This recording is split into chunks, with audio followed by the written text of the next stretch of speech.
Bonjour à toutes et à tous, bienvenue dans Vision Her, le podcast qui explore les inégalités de genre et les combats féministes sous toutes leurs formes.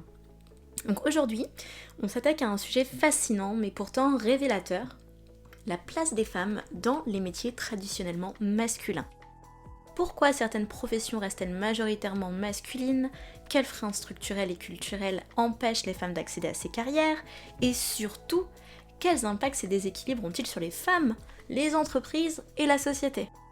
Dans cet épisode, on va explorer les chiffres et constats actuels, les obstacles historiques et systémiques, des exemples concrets de carrières féminisées ou non, et enfin des pistes pour encourager la mixité et l'égalité dans tous les secteurs. Malgré les progrès, il y a encore certaines professions qui restent fortement genrées. Dans la tech et l'informatique, seulement 25% des développeurs sont des femmes. Dans l'ingénierie et la construction, environ 15% des ingénieurs civils sont des femmes en Europe.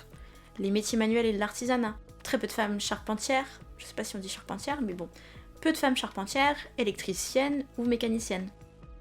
Dans les sciences, tech, ingénierie, mathématiques, environ 30% des femmes dans le monde, et beaucoup moins dans les postes à responsabilité.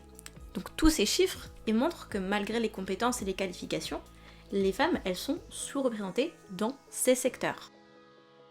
Mais quels sont les obstacles à l'entrée des femmes dans ces métiers?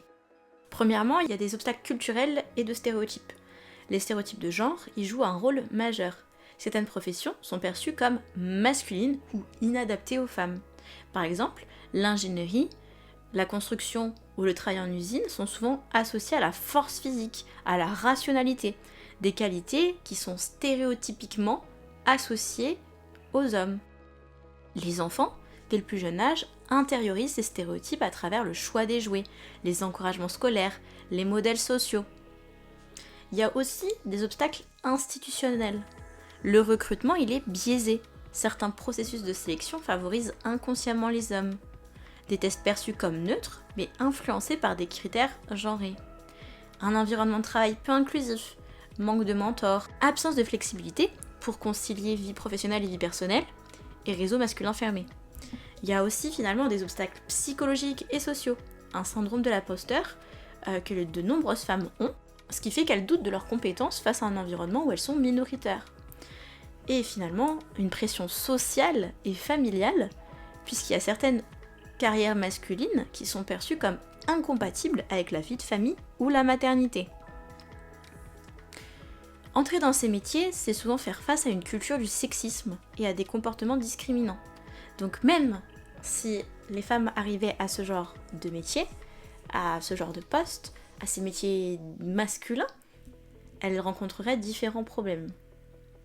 Ça, on peut le voir dans le domaine du cinéma et de l'audiovisuel, parce que dans l'industrie du cinéma, malgré des talents équivalents, les réalisatrices, scénaristes et productrices sont sous-représentées. Il y a aussi de nombreuses enquêtes et témoignages qui révèlent le harcèlement sexuel, les discriminations, les micro-agressions pour les femmes qui tentent de progresser dans ce milieu. C'est pas pour rien qu'on entend très souvent cette phrase que pour réussir, il faut coucher. Et ça, évidemment, cette injonction, elle n'incombe qu'aux femmes. Les femmes sont aussi souvent cantonnées à des postes secondaires ou doivent accepter des compromis sur leurs ambitions pour progresser.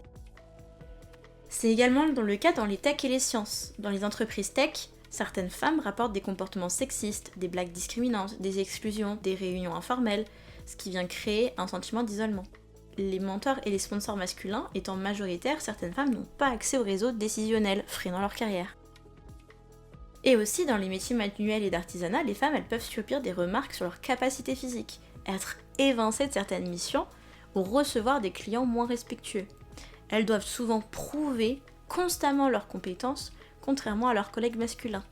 Souvent, j'ai entendu des témoignages de femmes, par exemple, dans les concessions automobiles, qui étaient spécialisées là-dedans, et en fait, on leur demandait est-ce que je pourrais faire face à un homme.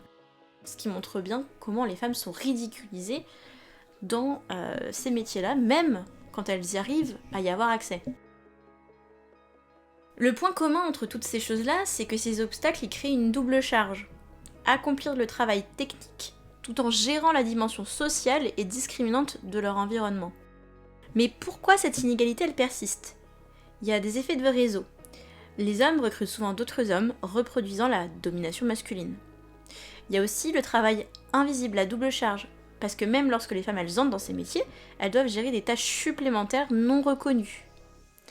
Il y a aussi la culture professionnelle dominée par les hommes, les codes vestimentaires, l'humour, les horaires, les réunions informelles, tout cela crée des barrières implicites.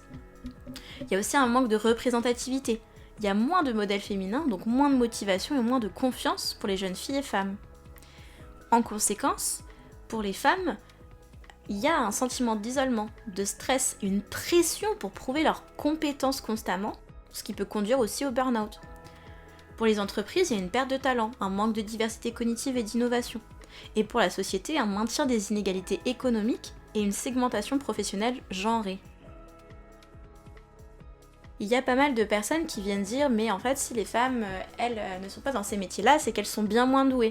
Sauf que c'est faux, puisqu'on a pas mal d'exemples inspirants en ce sens, des femmes qui sont douées dans tous ces domaines-là dits masculins, comme Marie Curie qui est une pionnière en physique et chimie, qui est souvent sous-évaluée pour ses contributions. Il y a aussi Ada Lovelace, la première programmeuse informatique de l'histoire. Les femmes pilotes ou mécaniciennes dans l'aviation et la mécanique, elles ouvrent la voie et inspirent les nouvelles générations. Et aussi les entreprises innovantes comme Google ou des startups tech qui mettent en place des politiques actives de recrutement et de mentorat pour augmenter la mixité. Donc en fin de compte, quelles sont les solutions pour améliorer la mixité ? Encore une fois, l'éducation et la sensibilisation, déconstruire les stéréotypes dès l'école, encourager les filles à s'orienter vers les STEM et les métiers techniques. En gros, globalement, tout ce qui est les métiers dits masculins. Il faut les encourager d'aller vers cette voie-là. En tout cas, ne pas les décourager à minima. Également, au niveau des entreprises et des politiques de ressources humaines, mettre en place des programmes de mentorat et de parrainage, voire de marrainage. Garantir l'équité salariale et l'accès aux promotions. Adapter les environnements de travail, la flexibilité, le congé parental partagé, l'inclusion dans les réseaux informels. Au niveau culturel et sociétal, c'est promouvoir des modèles féminins visibles, déconstruire l'idée que certains métiers n'ont pas vocation à être féminins, et finalement valoriser la diversité cognitive comme un atout pour l'innovation et la performance. Donc pour conclure, la présence des femmes dans les métiers traditionnellement dits masculins n'est pas une question de capacité, mais de structure, de culture et de représentation. Encourager la mixité, c'est ouvrir les portes à l'innovation, l'égalité et la justice sociale. C'est aussi montrer aux jeunes filles qu'aucun métier n'est interdit. Je vous remercie pour votre écoute, c'était Ginny pour Vision Her. N'hésitez pas à partager l'épisode s'il vous a plu. A bientôt pour un prochain épisode.